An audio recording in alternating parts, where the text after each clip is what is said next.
Number 5 आप सभी के सामने आज का पहला प्रश्न है। कोशिका के केंद्रक की खोज करने वाले कौन दोस्तों? अच्छा आपने आपके पूछूं आपसे, जो केंद्रक जो है उसकी खोज करने वाले कौन थे? वो थे रॉबर्ट ब्राउन। कौन थे? रॉबर्ट ब्राउन जो है वो केंद्रक की खोज करने वाले थे। इनका नाम भी आपको ध्यान रखना है, ठीक है। और कोशिका पूछूं आपसे, इसकी खोज करने वाले कौन थे? वो थे रॉबर्ट हुक। कौन थे? रॉबर्ट हुक जो है वो कोशिका खोज करने वाले थे। पर दोस्तों यह जो कोशिका खोजी थी इन्होंने आपके, यह जो मृत कोशिका थी वो खोजी थी। पूछूं आपसे, जीवित कोशिका जो है उसकी खोज करने वाले कौन थे? वो थे ल्यू वैन हॉक। कौन थे? ल्यू वैन हॉक थे। ये भी आपको ध्यान रखना है, ठीक है। ये दोनों पॉइंट आपके लिए महत्वपूर्ण होने वाले हैं ना। विजयनगर के सम्राट पूछूं आपसे, कृष्णदेव राय जो है यह किस वंश के थे? आपके सुनो, यह छापना आपके ये तुलु वंश के थे। किसके थे? तुलु वंश के थे। ये आपको ध्यान रखना है, ठीक है। पूछूं आपसे, विजयनगर जो है यहाँ के जो सम्राट थे, महान सम्राट थे ये कृष्णदेव राय जो है, इनका वंश कौन सा था? इनका वंश था छापना तुलु वंश था। महत्वपूर्ण सवाल दोस्तों। इनके दरबार में कौन थे? इनके दरबार में अष्टदिग्गज थे। ये भी आपको ध्यान रखना है, ठीक है। इनके दरबार में अष्टदिग्गज दोस्तों आपके। और पूछूं आपसे, इन्होंने कौन से ग्रंथ की रचना की है? इन्होंने जो है छापना आमुक्तमाल्यदा जो ग्रंथ है इसकी रचना की है। ये भी आपको ध्यान रखना है, ठीक है। तो इन्होंने जो आमुक्तमाल्यदा ग्रंथ है उसकी रचना की है, ये भी आपको नोट करना है। अष्टदिग्गज इनके दरबार में थे। तुलु वंश के संस्थापक, तुलु वंश के थे कृष्णदेव राय। पूछूं आपसे, विजयनगर जो है इसके संस्थापक कौन थे? हरिहर बुक्का। कौन थे? हरिहर बुक्का जो है वो संस्थापक थे। ये भी आपको ध्यान रखना है, ठीक है। चलिए आगे बढ़ते हैं। क्वेश्चन नंबर 3 है, कौन सा अनुच्छेद राज्य के पोषण स्तर और जीवन स्तर को बढ़ाने और सार्वजनिक स्वास्थ्य में सुधार करने के लिए कर्तव्य को निर्धारित करता है? आपके आर्टिकल नंबर 47 है। कभी भी दोस्तों बात करूं आपसे, कहीं भी आपको पोषण वर्ड मिल जाए, न्यूट्रिशन वर्ड मिल जाए, तो आर्टिकल नंबर 47 डीपीएसपी जो है उसमें ये बात की गई। सो डीपीएसपी कहां से कहां तक है? 36 से 51 के बीच में है। हमने कहां से लिए? हमने आयरलैंड से लिए हैं। ये भी आपको ध्यान रखना है, ठीक है। तो आर्टिकल नंबर 47 के अंदर पोषण की बात की गई है ना। द ग्रेट इंडियन नोबल पूछूं आपसे, इसके दोस्तों राइटर कौन? आपके छापना,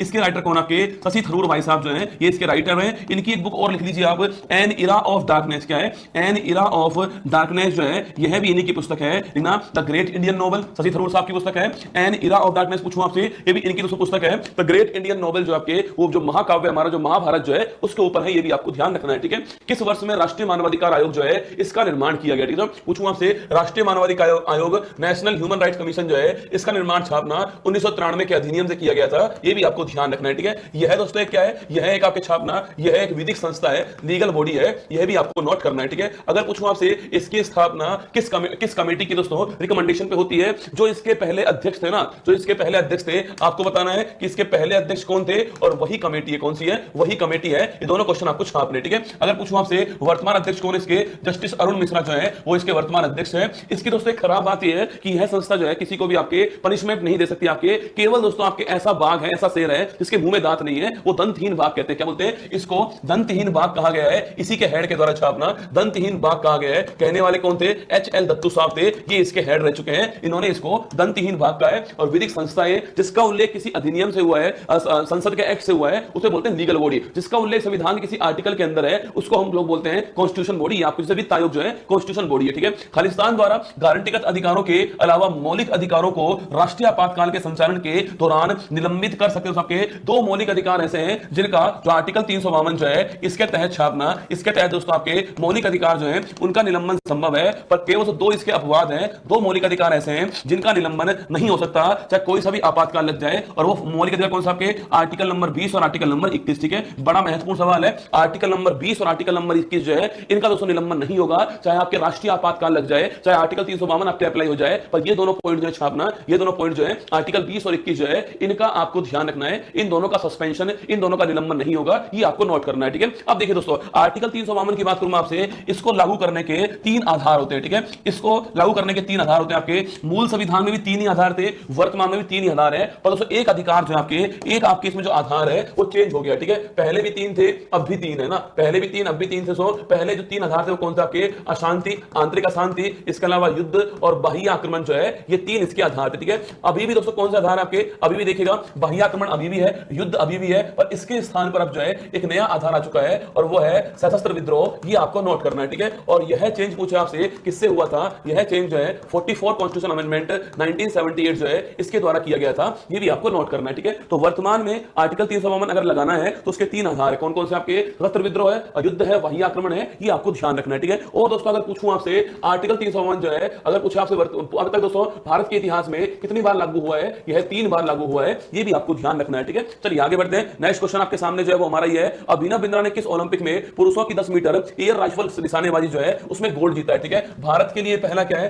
भारत के लिए पहला व्यक्तिगत गोल्ड है ना। भारत के लिए पहला इंडिविजुअल गोल्ड जो है वो अभिनव बिंद्रा जीता आपके शूटिंग के अंदर जीता है, 10 मीटर एयर पिस्टल में जीता है छापना, ठीक है। और कौन सा ओलंपिक था ये? 2008 का बीजिंग ओलंपिक था, ये भी आपको ध्यान रखना है, ठीक है। तो 2008 का बीजिंग ओलंपिक था, उसके अंदर जो अभिनव बिंद्रा है उसने 10 मीटर एयर पिस्टल में भारत के लिए पहला इंडिविजुअल जो है वो गोल्ड जीता है, ठीक है। और सेकंड जीतने वाला कौन आपके? सेकंड जीतने वाला छापना कौन है? वो है नीरज चोपड़ा। कौन है? नीरज चोपड़ा है। अभी दोस्तों आपके जो पिछला जो ओलंपिक हुआ था, तो टोक्यो जो ओलंपिक हुआ था, इस टोक्यो ओलंपिक के अंदर जो है इन्होंने भाला फेंक के अंदर जेवेलियन थ्रो के अंदर छापना गोल्ड जीता है, ये भी आपको छापना है। और तारीख याद करना, 7 अगस्त की तारीख थी, इसलिए इस तारीख को हम जो है भाला फेंक दिवस बनाते हैं, ये भी आपको नोट करना है, ठीक है। सितारा देवी भारत के किस डांस की फेमस डांसर? आपको सितारा देवी पूछूं आपसे, देखो सितारा देवी पूछूं आपसे दोस्तों, इसके अलावा आपके पंडित बिरजू महाराज पूछूं आपसे, पंडित बिरजू महाराज पूछूं आपसे, या इसके अलावा छापना, इसके अलावा लच्छू महाराज पूछूं आपसे, इसके अलावा अच्छन महाराज पूछे आपसे, ये है सभी दोस्तों। डांस कौन सा है? डांस छापना आपके कथक डांस है, ये भी आपको ध्यान रखना है, ठीक है। जो कथक डांस है उसकी फेमस कलाकार कौन? आपके सितारा देवी फेमस कलाकार है।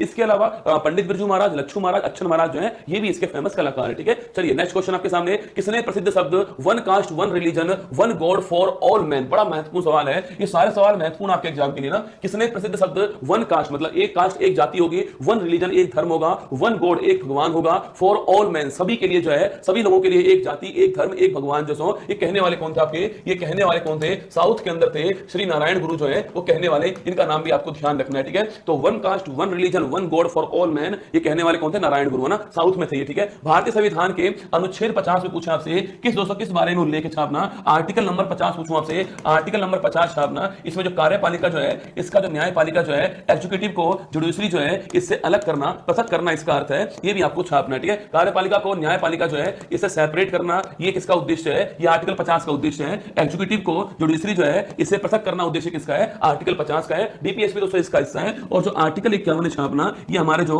अंतर्राष्ट्रीय शांति जो है, जो हमारी फॉरेन पॉलिसी जो है, जो हमारी विदेशी पॉलिसी है, इससे संबंधित है, ये भी आपको नोट करना है, ठीक है। चलिए आगे बढ़ते हैं। 1951 में पहला एशियन गेम्स जो है उसकी मेजबानी करने वाला कौन था? 1951 में एशियन गेम्स की शुरुआत होती है, ठीक है। और पहला एशियन गेम्स कहां पर हुआ था? यह भारत के अंदर होता है और नई दिल्ली के अंदर हुआ, ठीक है। तो भारत नई दिल्ली के अंदर जो है पहला एशियन गेम्स हुआ था, ठीक है। अगर पूछूं आपसे अभी दोस्तों हाल ही में 2023 में कहां पर हुआ है, इसमें छापना 2023 में ये होंगझाऊ के अंदर हुआ है। कहां पर हुआ है? होंगझाऊ चीन के अंदर हुआ है, ये आपको नोट करना है। हर 4 साल में एक बार होता है। क्या है? हर 4 साल में एक बार होता है। अभी आपके कहां पर? होंगझाऊ के अंदर हुआ है। और जो अगला होने वाला है वो जापान के अंदर हुआ। कहां? अगला जो होने वाला है वो जापान के अंदर होने वाला है, ठीक है। विक्रम संवत किस वर्ष से शुरुआत दोस्तों होती है? देखो विक्रम संवत पूछूं आपसे, इसकी शुरुआत कब होती है? छापना, इसकी शुरुआत जो है 57 ईसा पूर्व होती है। कब होती है? इसको हम 57 बीसी कहते हैं, इसकी शुरुआत होती है। और पूछूं आपसे शक संवत की शुरुआत कब होती है आपके? इसकी शुरुआत जो है 78 आपके जो एडी है उससे होती है, ठीक है। तो सवाल पूछे कभी आपसे विक्रम संवत की शुरुआत कब होती है? 57 बीसी से होती है। और शक संवत है उसकी शुरुआत कब होती है? 78 एडी से होती है। ये दोनों पॉइंट आपको ध्यान रखने हैं यहां पर ना, दोनों पॉइंट आपके लिए महत्वपूर्ण है, ठीक है।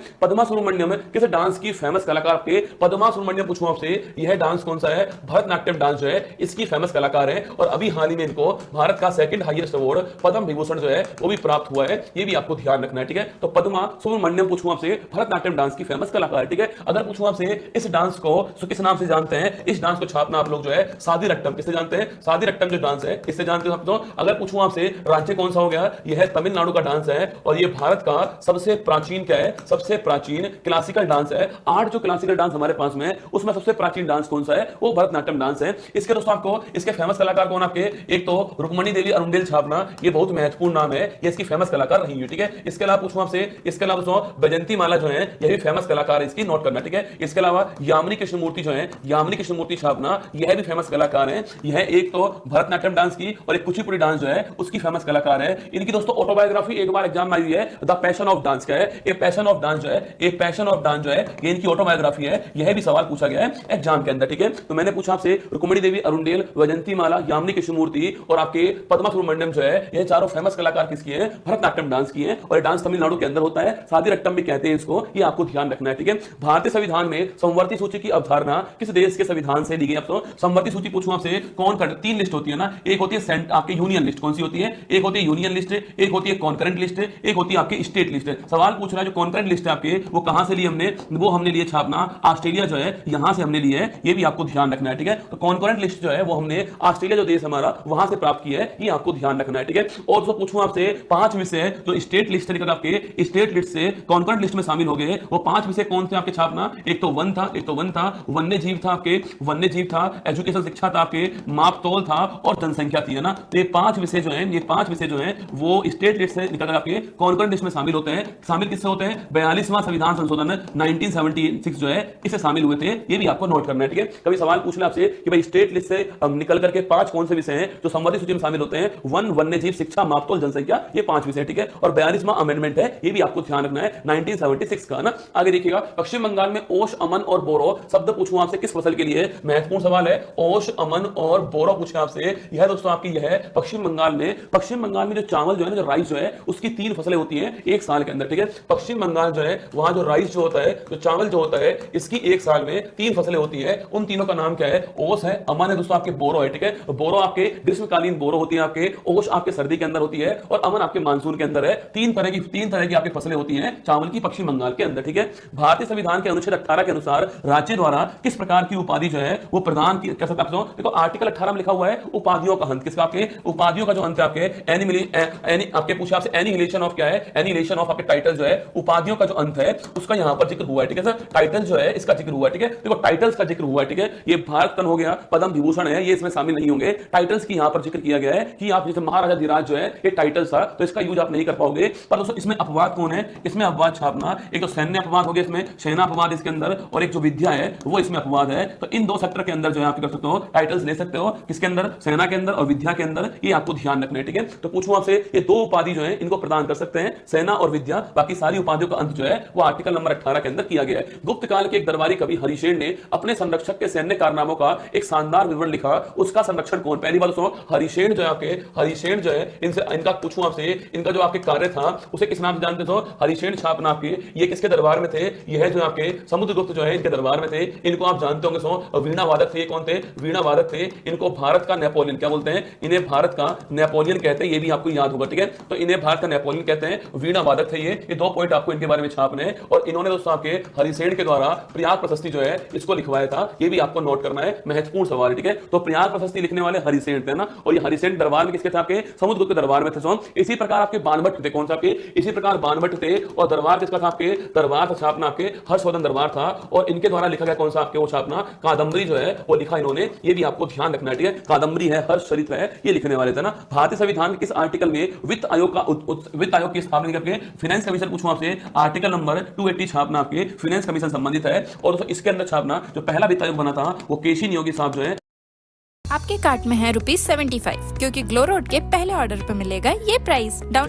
यह 15वें नंबर का है। और जो अगला दोस्तों होने वाला है उसके अध्यक्ष कौन है? अरविंद पनघड़िया हैं, ये भी आपको ध्यान रखना है, ठीक है। ये अगले के अध्यक्ष हैं 16वें के, ये आपको नोट करना है, ये आपको नोट करना है, ठीक है। तो आर्टिकल नंबर 280, देखो सवाल पूछे आपसे सेंट्रल फाइनेंस कमीशन जो है उसका जिक्र कहां पर है? आर्टिकल नंबर 280 के अंदर। तो जो भी टैक्स से हमें पैसा प्राप्त होता है सेंटर को, उसका डिस्ट्रीब्यूशन स्टेट करना होता है, तो उसको करने के लिए कौन होता है? उसको करने के लिए जो है वो वित्त आयोग होता है, ठीक है। अगर पूछूं आपसे जो हमारा राज्य वित्त आयोग आपके स्टेट जो फाइनेंस कमीशन है, यह पंचायत के लिए अलग होता है। पंचायत के लिए कहां पर है? पंचायत के लिए जो है आर्टिकल नंबर 243 जो आई है उसके अंदर इसका उल्लेख है, ठीक है। और पूछूं आपसे जो नगर पालिका है, जो नगर निकाय है, उसके लिए कहां पर आपके, उसके लिए 243 जो वाई है उसमें इसका उल्लेख है, ठीक है। 243 आई पूछूं आपसे पंचायत के लिए, 243 वाई पूछूं आपसे ये किसके लिए? नगर निकाय के लिए। ये आपको ध्यान रखना है, ठीक है। आगे देखिए ICAR केंद्रीय कपास अनुसंधान केंद्र पूछूं आपसे, इंटरनेशनल आपके कॉटन रिसर्च सेंटर कहां पर है? यह नागपुर। कहां पर है? कपास का सेंटर कहां पर है? नागपुर के अंदर है, ये आपको ध्यान रखना है, ठीक है। WTO का मुख्यालय कहां आपके WTO का मुख्यालय कहां पर है? ये जिनेवा के अंदर है। पूछूं आपसे WTO की स्थापना कब होती है? देखो